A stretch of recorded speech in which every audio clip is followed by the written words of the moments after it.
All lies will be exposed. That's all.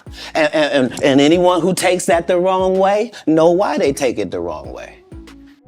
On January 3, the internet was stopped in its tracks by precisely this as Williams sat down for a nearly 3-hour tour de force interview with ESPN First Take correspondent Shannon Sharpe on his podcast, Club Shay Shay. The reason I had to come is because you've made a safe place for the truth to be told, Williams said at the top of the interview. And I have watched all of these lowbrow comedians come here and disrespect you in your face and tell you straight up lies. Was he there to set the record straight? Sharpe asked in reply.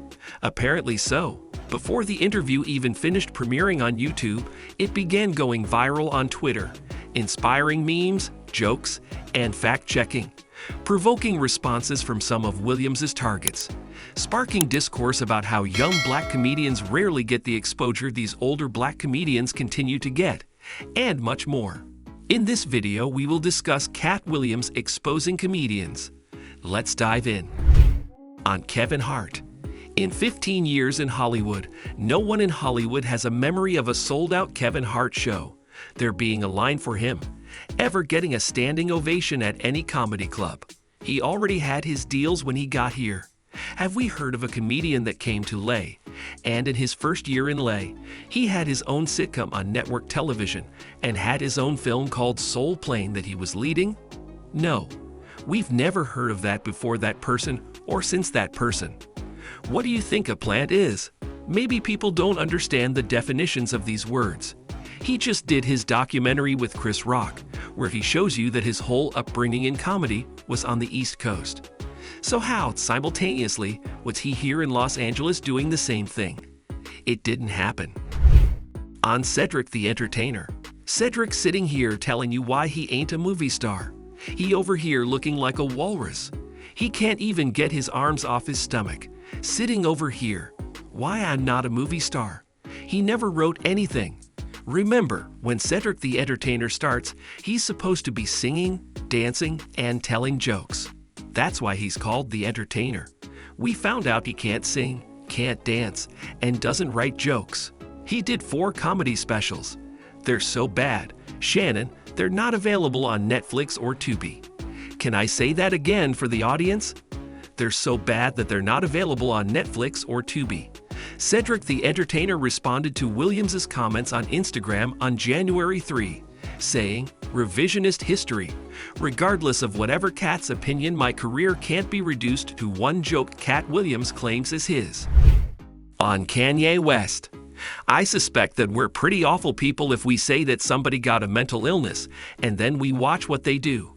If you say somebody got special needs, then why would you be watching them and holding them accountable like everybody else? Wouldn't you grade them on a curve? Because, what are we reacting to? You're the one that put him in a position where he thought he was God and could call himself Jesus. And you're the one that told the guy that writes musical lyrics that he was a genius. You're the one. So what do you expect? The guy married a whore. Married her because she was one. Not he didn't know. He understood that he wanted that. He courted that. That's what he wanted to base his family on. If what I'm saying is not correct, then how did she end up with Pete Davidson? And what if you weren't even good enough for Pete and he leads you? What do that mean the product was? No, I don't support or villainize Kanye, because I don't understand what it is we want from him. I don't know why we look at a basketball player and say, he didn't score no hockey goals this whole season. He don't play hockey. On Taraji P. Henson. It was the saddest thing ever, because imagine being in your genre, in your subniche, whatever it is. Imagine being in your lane. Imagine being one of the very top of your lane to the point where, if they don't take you for the role, there's not 3 black actresses that they can say are bigger than you that we gon' give this to. Imagine you being at that point and have to humble yourself and say, they not paying me, y'all, and they not making my pay go up, 'cause I'm doing better or nothing. It don't matter to them that I'm famous and people know me or nothing. They want to pay me exactly what they paying the new girl, and I've been suffering under it for a decade now and just taking it. I just been getting whooped, but I just got to come say this is wrong. We should be ashamed. But this is a country where we don't pay the teachers, and then we say the kids is the most important thing. You can't have both of them. This is what period of time we're in. It's the period where the victims get to say, they've been hurting me for a long time, and I just ain't said nothing. On Ricky Smiley's claims that Williams' role in Friday After Next was intended for him.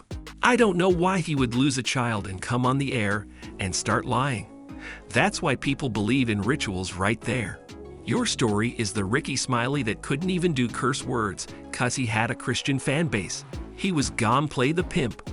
Why you didn't ask him why has he played a woman in more movies than he's played a man? You wouldn't let an athlete that's been on steroids talk about one of the greats. Ricky Smiley can't act 'cause Ricky Smiley can't act.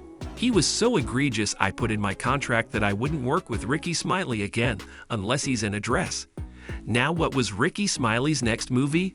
Was it First Sunday? Did he wear a dress in it? You bet he did. It's in my contract. That's where he's a believable actor. Him and Tyler Perry can't play a man to save their life. They play good women, and I believe the best actor should be in the best role. On January 4, Smiley responded to Williams on his radio show, The Ricky Smiley Morning Show.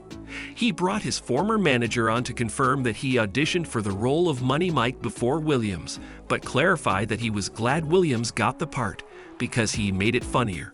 And there was no way in the hell I could have executed that role like that. He said he didn't want to make any derogatory comments about Williams because he didn't like the way Williams' remarks made his kids feel, adding, "It ain't nothing but love over here." On Chris Tucker. The Chris Tucker that we have now is Epstein Island Chris Tucker, not Smokey.